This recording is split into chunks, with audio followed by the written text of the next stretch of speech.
So, hopefully you're done with the income tab and you have your first budgeted income item set up. If not, I would suggest closing this tutorial, going back to the incomes tab, looking at that tutorial and getting that set up first. But if you have it set up, we'll continue on. The good thing about this spreadsheet is once you've done the first tab, the income tab, the other ones are laid out pretty much the same.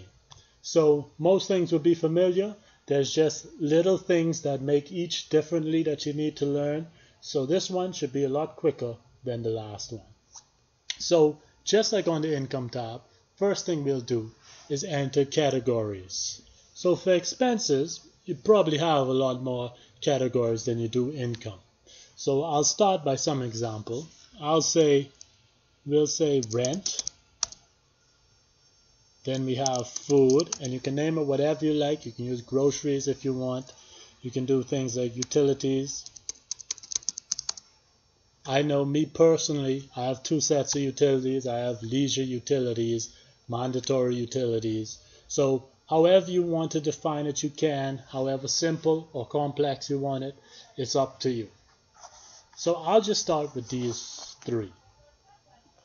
Now the first things that we need to do is we need to pick a type of expense that this is. And we have four options. It's either a necessity, it's either entertainment, it's either an investment, or it's either debt. So let's start simply with necessity.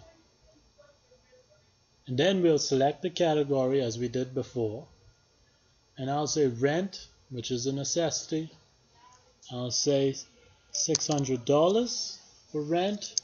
Frequency, just like it's done on the income tab, we'll do monthly. And then the day, we will select on the 1st.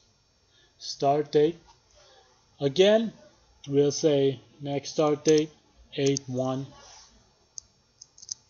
And then continue. End date, no foreseeable movement date for our rent, so we'll keep the end date blank. Description, we'll change the apartment to complex B, just a name. You can name it your apartment. If you have multiple apartments, then it's good to have a good description. Next, we can do food, which again is a necessity. And then we'll say we spend $100 weekly, and then we do that on Friday. And then this one we will start, let's start at the same time, 8/1/2016. Now one thing I did here, I didn't put the start date at exactly the next Friday that I expect to budget. I just put it on the 1st.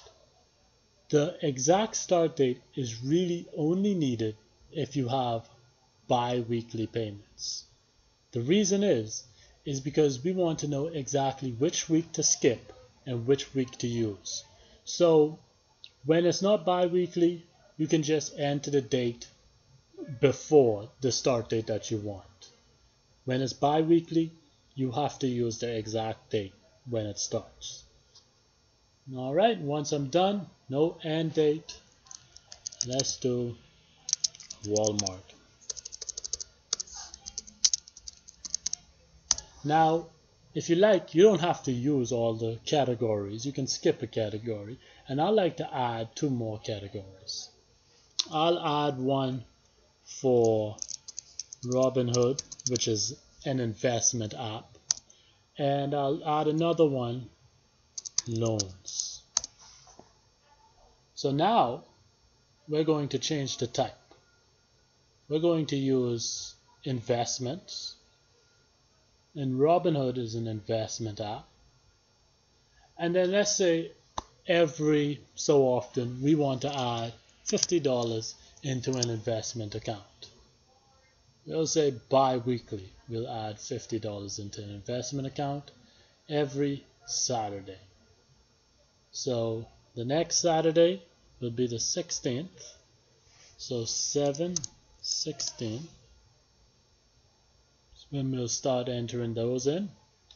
And then a description is, you can name it whatever we like. I'll say stocks. Next we'll have loans. So I'll do debt, and then we'll do a loan account. How much do we pay off? We'll say this loan pays off about $150 every month on the 23rd. And since it's not bi-weekly, we can just enter any date we like here. So I'll just do 8/1, so it starts on the 23rd of August. So anytime the first 23rd after August 1st.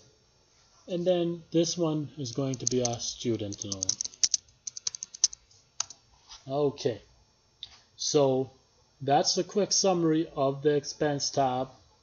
Work on it, get your budget squared away. Use this video to help guide you. Then after this, we're going to move on to the debt tab.